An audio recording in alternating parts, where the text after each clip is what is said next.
Okay, let's unpack this. When we think about building materials, natural stone, well, it might seem kind of ancient. Maybe it's often just there Oh, yeah. in our lives. The sturdy kitchen countertop you lean on, or maybe that grand facade on a building downtown. But it's clearly anything but stagnant. There's this massive global industry behind these materials, and the scale might actually surprise you. So, this deep dive is going to show you just how vibrant and valuable this market truly is. We're focusing on the fascinating world of the global natural stone and marble market today, and we're drawing our insights from a pretty comprehensive report by Cognitive Market Research, our mission for you today. Basically, to give you a shortcut to understanding this really foundational market, we want to uncover the surprising economic forces and the Mhm. sheer material demands at play in construction, infrastructure, interior design, really worldwide. Yeah, what's interesting right from the start is how these materials, which seem so traditional, they continue to drive such significant global economic activity. It really mirrors these broader trends we see everywhere: urbanization, the boom in luxury real estate, and also this growing demand for premium, maybe more sustainable options. It's definitely more than just rocks. It's kind of a reflection of global development, isn't it? And that fundamental appeal of natural beauty in the places we build and live. Absolutely. So, let's maybe start by setting the scene a bit. When we talk about the natural stone and marble market, what exactly are we talking about? Well, this market is mainly dealing with materials like granite, limestone, slate, and of course, especially marble. What makes them so appealing? Why do they command such a strong market presence? I think it comes down to their incredible durability, that inherent elegance, and just undeniable aesthetic value. Think about it, you see them everywhere, right? From the floor on your feet in, say, an airport to those grand statues you might see in a city square. The source we looked at highlights the common uses: flooring, wall cladding, countertops, monument construction. It's a long list. And if we connect that to the bigger picture, these aren't just, decorative touches. They're actually critical components for building the modern world. People choose them for their longevity, the character they bring. So this market really is a true cornerstone of construction and design. And it's continuously driven by, well, increasing urbanization, like I mentioned, but also that desire for high-quality materials, materials that offer permanence and beauty. It really shows that even with all our tech advancements, there's still this irreplaceable appeal to natural stuff. Right. And here's where the numbers start to, well, paint a picture of just how massive this market really is. This isn't some small niche corner of the economy. Not at all. According to Cognitive Market Research, the global natural stone and marble market was valued at over $53 billion. That was back in 2021. And it is not slowing down. It jumped to nearly $63 billion in 2025. And the projection, it's set to skyrocket past $86 billion by 2033.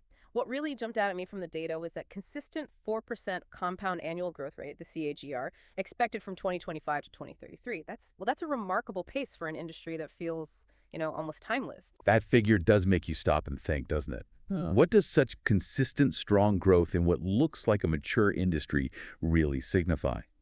It points to more than just enduring demand. It suggests a kind of resilience in these traditional materials.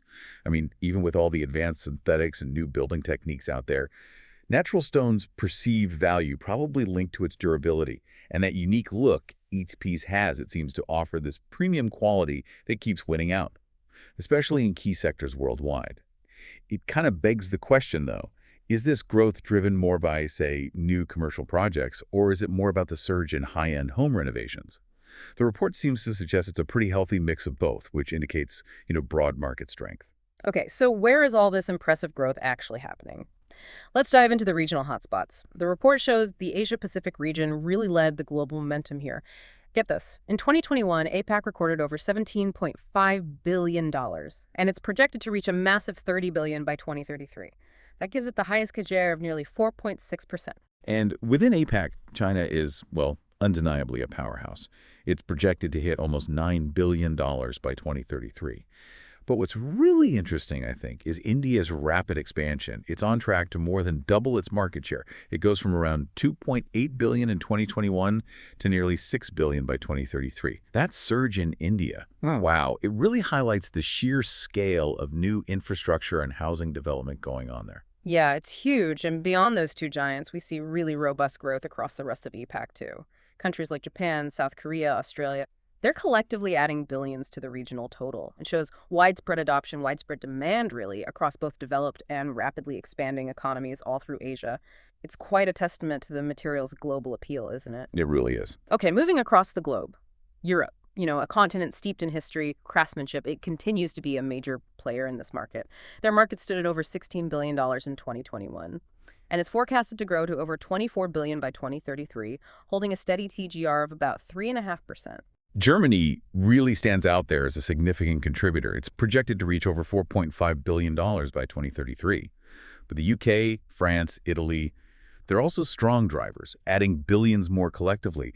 Even Russia shows considerable growth, interestingly. This widespread growth across such, diverse major economies really underscores that consistent demand. It seems rooted in Europe's long-standing appreciation for quality, for enduring design. You see it in everything from historic restorations to cutting-edge contemporary luxury builds. And yeah, the report also shows strong numbers from Spain, Sweden, Denmark, Switzerland, Luxembourg, all contributing significantly to Europe's overall impressive figures. It's quite something to see how universally valued these materials are across such different economies. Definitely.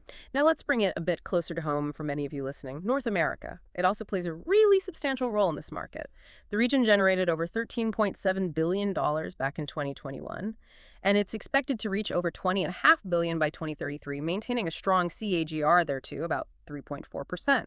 And no surprise, the United States naturally leads the region. It's set to climb from over $11 billion in 2021 to nearly $16.6 billion by 2033.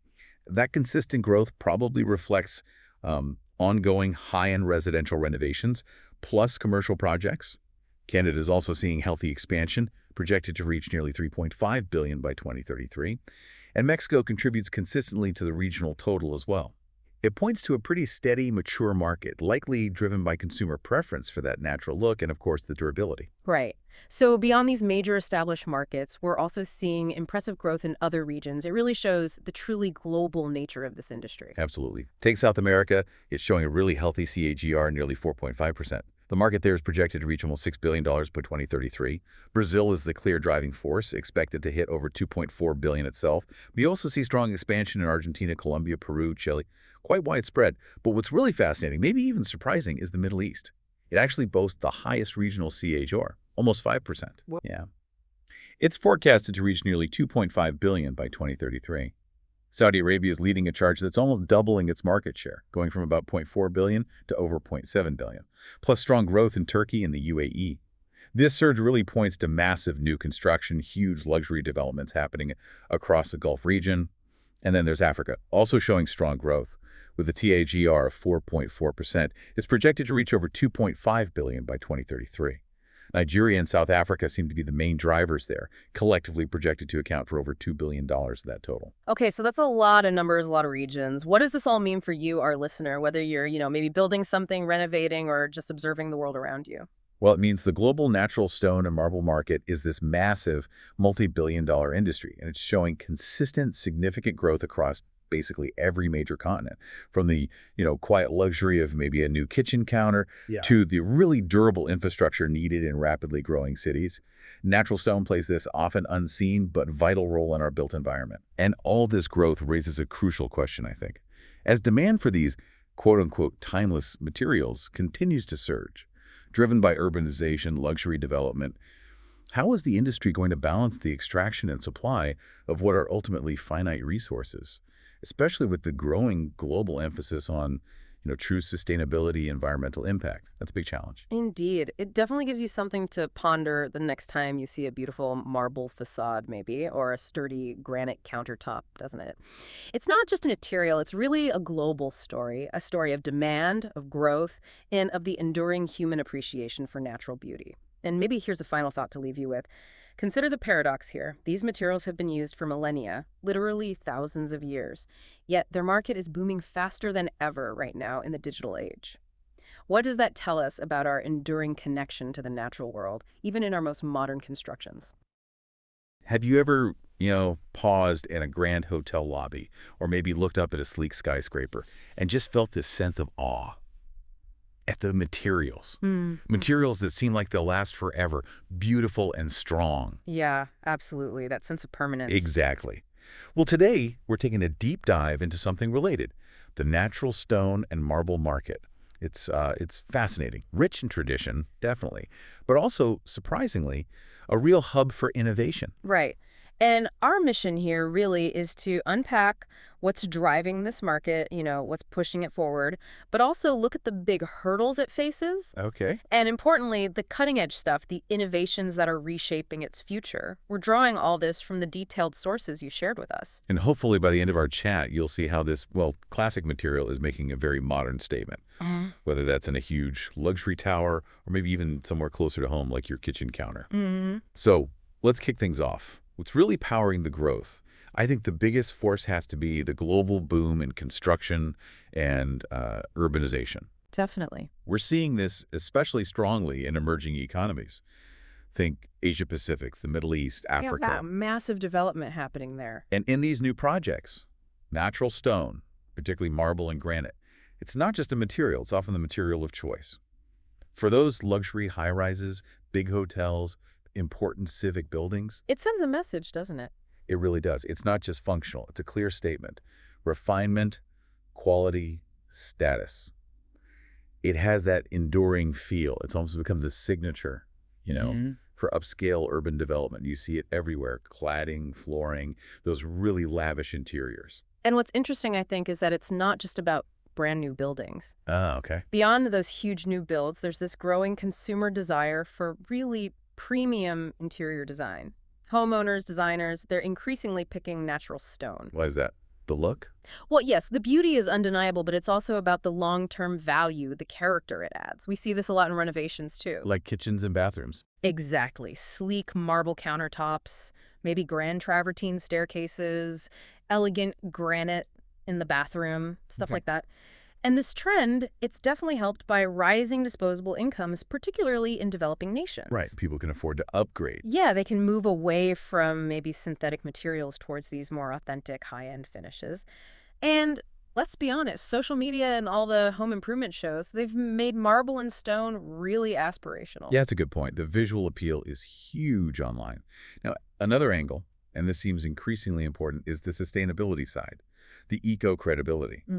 When it's sourced responsibly, natural stone can actually have a lower carbon footprint than a lot of heavily processed materials. Yeah, that surprises some people. It does. You're talking minimal processing, a really long life cycle, and you can often reuse or recycle it.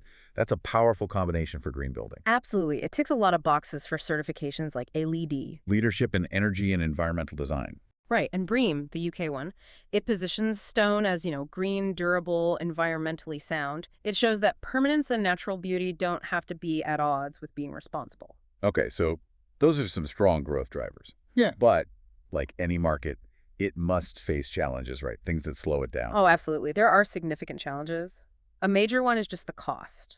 The cost of quarrying and processing is inherently high. Why is that? Well, think about it. Extracting huge blocks of stone, cutting them precisely, finishing them. It takes massive capital investment, intense labor, skilled labor too, and a lot of energy. Heavy machinery, craftsmanship. Exactly. All those steps add up, so natural stone often ends up being considerably more expensive than, say, ceramic tiles, laminates, or engineered surfaces. Which prices it out for some projects. Yeah, I can price it out of that mid-tier construction segment sometimes. And then you layer on things like fluctuating fuel prices, global inflation. That just magnifies the cost burden, makes it even tougher. And besides the cost, there are the environmental and regulatory aspects you mentioned. Quarrying isn't exactly low impact. No, it isn't. By its nature, quarrying can disrupt ecosystems. It uses a lot of water and can lead to land degradation. So how's the industry dealing with that?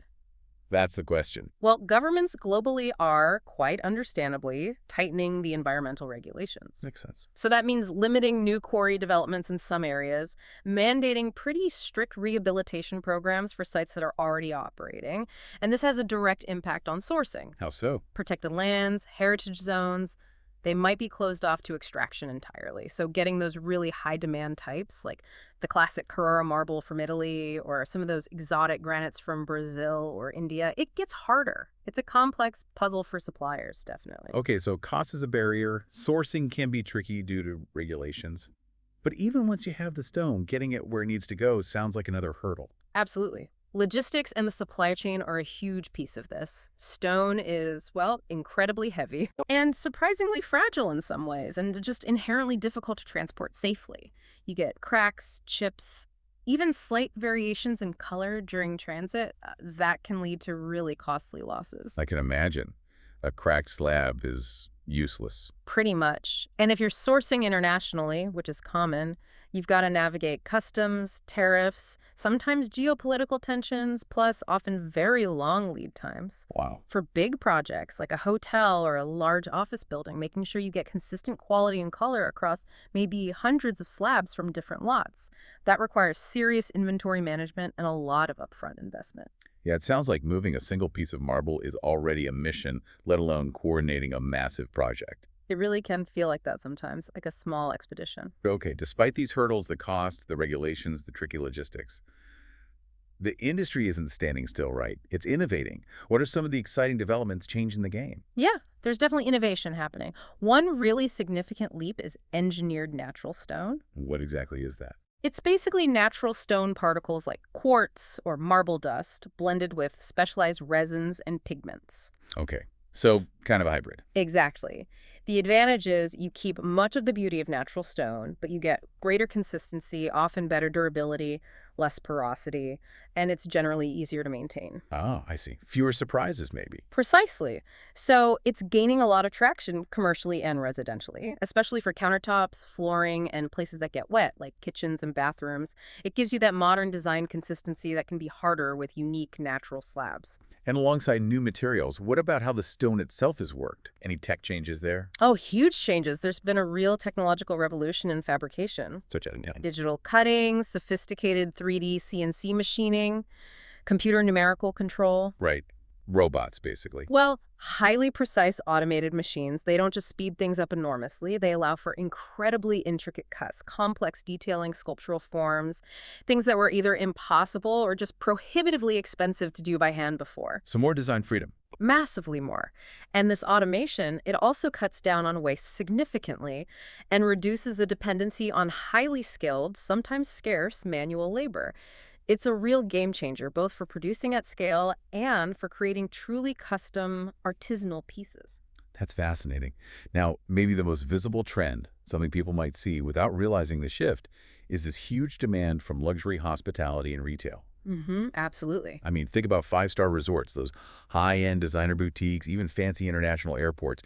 They're using natural stone everywhere to create these really memorable, high-impact spaces. It's about the experience. Exactly. We're seeing things like backlit marble walls that just glow, ultra-thin stone panels that look almost weightless, really bold textures. Yeah. It's completely redefining how stone is used. It's not just functional anymore. Not at all. It's being treated almost like an art form, making a bold architectural statement. Brands are actually weaving marble and stone into their identity. It conveys authenticity, prestige, a feeling of permanence. And driving all this, behind the scenes, you have the key players, the big companies in the market, people like Cosentino Group. They're huge in engineered stone. Right. Silestone, Tecton. Exactly. And Leventina, known more for their natural stone and focus on ethical quarrying, they're really leading the way. And their strategy isn't just about selling more stone. No, it seems more about redefining the industry's future, investing in sustainable practices, advancing production tech, expanding globally. And there are others too, of course. Polycoring, Antolini in Italy, Kangley Stone Group, Best Stone Group, Temmer Marble, all pushing the boundaries. Okay, so pulling this all together, what's the big takeaway for you listening? It seems natural stone isn't just a building block. It's really a testament to human ingenuity, isn't it? And a canvas for design that keeps adapting. Yeah, I think that's right. In a world where what we choose, the materials we use, increasingly says something about our lifestyle, our values, maybe our environmental concerns, natural stone really stands out. It's a symbol.